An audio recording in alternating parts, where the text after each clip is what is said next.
কয়েক ঘন্টার ব্যবধানে দুই দেশের মাঠে খেলে ফেললেন কেকেআর তারকা।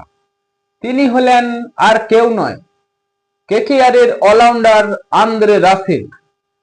আবুধাবি নাইট রাইডার্সের বিরুদ্ধে খেলার পর কয়েক ঘন্টার মধ্যে আবার মাঠে নামলেন বাংলাদেশের রংপুর রাইডার্সের হয়ে।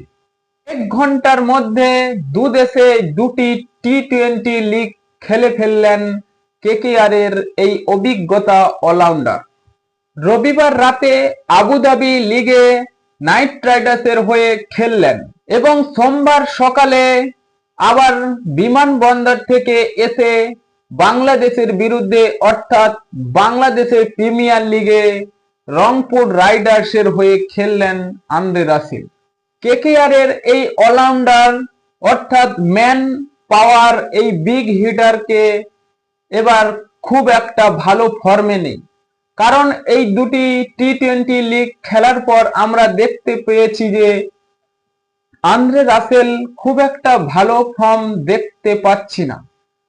তাহলে কি আইপিএল 2025-এ এই ফর্ম ধরে রাখবে, না আরো কিছু উন্নত করতে চলেছে? যদি আমরা আন্দ্রে রাসেলের সেই খেলা পরিসংখ্যান দেখি, তিনি মাত্র 9 বল খেলে 4 রান করেছে রংপুর রাইডার্সের হয়ে। সেই রানের সুবাদে অর্থাৎ তাদের টিম মাত্র 16 ওভার 2 বল খেলেই 79 রান সংগ্রহ করেছে এবং বিপক্ষ টিম তারা মাত্র 10 ওভার 2 বল খেলেই এই 89 রানটি তুলে ফেললেন। এবং তার বোলিং এর পরিসংখ্যান দেখতে গেলে খুব একটা ভালো নয়।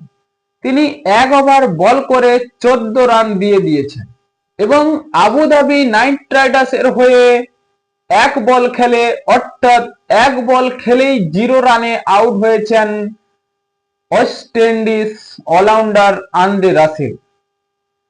এবং এই দেখে টিম ম্যানেজমেন্ট অনেকটাই চিন্তিত, কারণ আন্দ্রে রাসেলের ফর্ম এতটাই খারাপ হলে তো ফ্যানরাও তো খুশি হবে না, কারণ তিনি যে কেকেআরের হয়ে বিগ হিটার অর্থাৎ অলরাউন্ডার রূপে এক প্রদর্শন করতে পারে।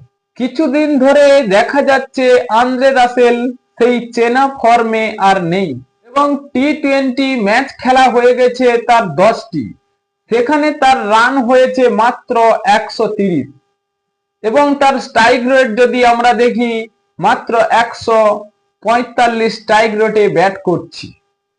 এবং আগামী আইপিএল এ কেকেআর এর জন্য এই 36 বছর বয়সী আন্দ্রে রাসেল কেকেআর এর জন্য ভরসা হতে চলছে। কিন্তু এবার কি এই ফর্ম কেকেআর এর জন্য ভরসা যোগাবে? এবং তিনি টি-20 ক্রিকেটে মাত্র 9000 রান মাইলস্টোন খাড়া করেছেন এবং কেকেআর এর জন্য এই ফর্ম খুব একটা ভালো নয়। তাহলে কি কেকেআর এর হয়ে আন্দ্রে রাসেল আরো ভালো কিছু করবে? এখনই আপনাদের মতামত কমেন্ট বক্সে লিখে জানিয়ে দিন এবং চ্যানেলটি সাবস্ক্রাইব করে আমাদের পাশেই থাকুন। ভিডিওটি শেষ পর্যন্ত দেখার জন্য আপনাকে অসংখ্য ধন্যবাদ।